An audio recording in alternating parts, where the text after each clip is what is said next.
दोस्तों, क्या हुआ जब प्रयागराज महाकुंभ मेले के दौरान एक महिला नागा साधु को गंगा स्नान करने से रोका गया। उसके बाद प्रयागराज के उस गंगा घाट पर जो चमत्कार हुआ उसे देखकर आपके पैरों तले जमीन खिसक जाएगी। आप सोच भी नहीं सकते उसे दिन वह हुआ।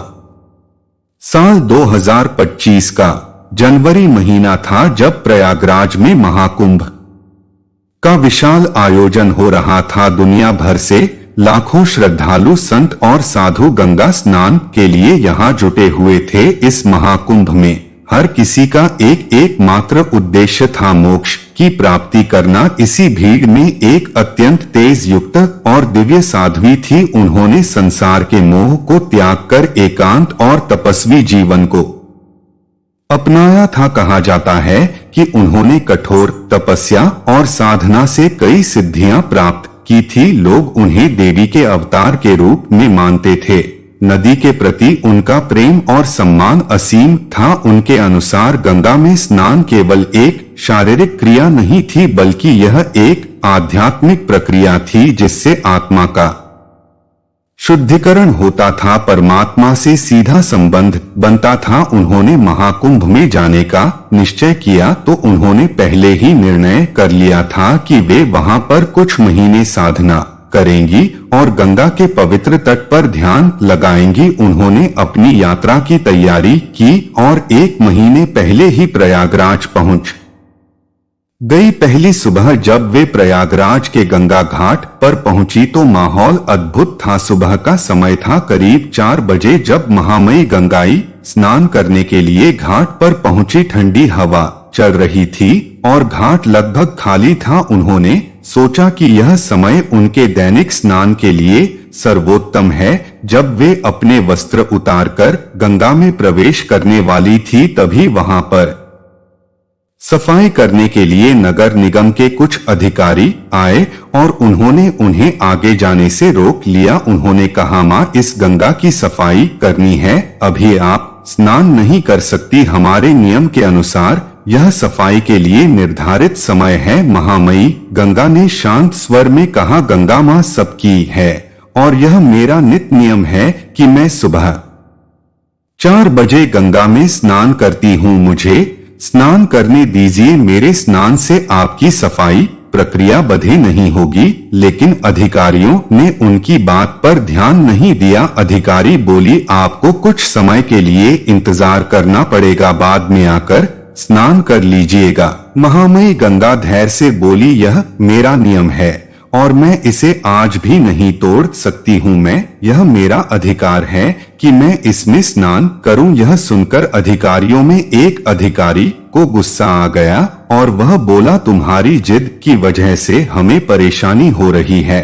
यहाँ अभी कोई स्नान नहीं करेगा। आखिर क्यों तुम इसी समय स्नान करना चाहती हो? क्या तुम में इतनी शक्ति है कि तुम इस ठंड में गंगा के ठंडे पानी में नहा सको? की बातें करना बंद करो और यहाँ से जाओ और हमें हमारा काम करने दो। महामयी गंगाई अब भी शांत रही। उनका चेहरा बिल्कुल धैर्य से भरा हुआ था। उन्होंने बिना किसी प्रतिक्रिया के गंगा तट पर एक चट्टान पर बैठकर ध्यान करने लगी। उन्होंने निश्चय किया और अपनी आंखें बंद की और साधना में लीन हो गई। अधिकारी और सफाई कर्मचारी सोचकर यह संतुष्ट हो गए कि अब यहाँ पर कोई भी समस्या नहीं होगी। उन्होंने फिर से सफाई का काम शुरू करने की कोशिश की, लेकिन तभी एक अजीब सी घटना हुई।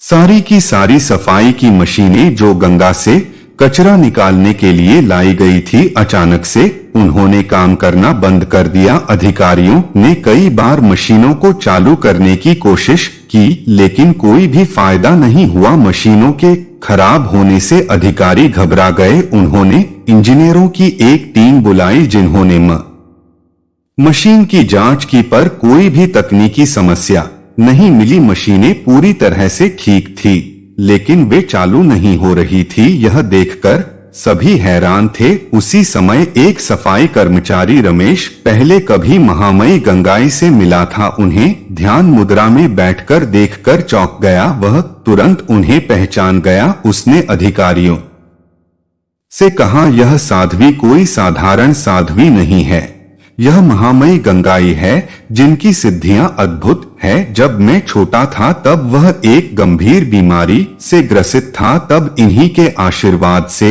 मैं ठीक हुआ था। हमें इनसे माफी मांगनी चाहिए क्योंकि उनका अपमान करने के कारण ही मशीनों ने काम करना बंद कर दिया है। यह सुनकर अधिकारी हक्के बक्के रह गए।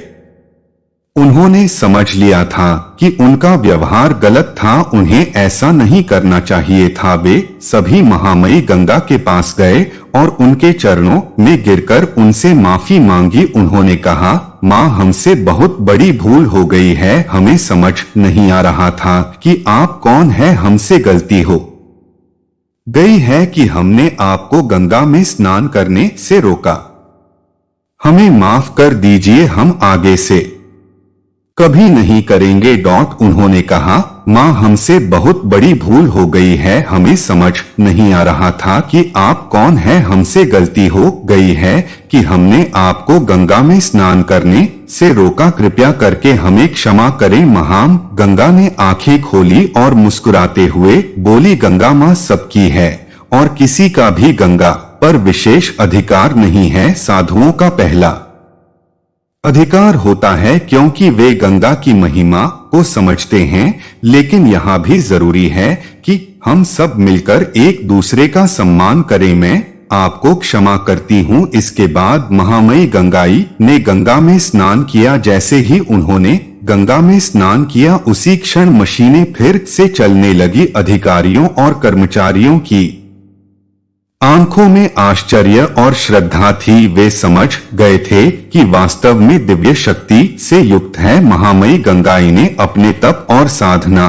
के जरिए यह संदेश दिया कि गंगा और अन्य पवित्र स्थानों पर हमें साधुओं का सम्मान करना चाहिए और किसी भी साधु से बुरा व्यवहार नहीं करना चाहिए। यह घटना इस बात का प्रतीक थी कि आध्यात्मिक शक्ति केवल दिखावे या भारी चमत्कारों में नहीं होती, बल्कि वह प्रेम, भक्ति और समर्पण में निहित होती है। इस कथा से हमें यह सीख मिलती है कि साधु संतों का आदर और सम्मान हमें करना चाहिए। उनकी तपस्या और साधना हमारे जीवन को मार्गदर्शन देती है, हमें कभी भी उन्हें छोटा नहीं समझना चाहिए। गंगा जैसी पवित्र नदियों का सम्मान करना हम सभी का कर्तव्य। तो दोस्तों, अगर आप हमारी वीडियो पसंद आई है तो इस वीडियो को लाइक जरूर करें और चैनल को सब्सक्राइब करना बिल्कुल ना भूलें। दोस्तों, हम ऐसे ही वीडियो लाते रहते हैं, जरूर से सब्सक्राइब करें हमारा चैनल। एक बार कमेंट बॉक्स में हर हर महादेव, जय गंगा मैया जय शुरू लिखें।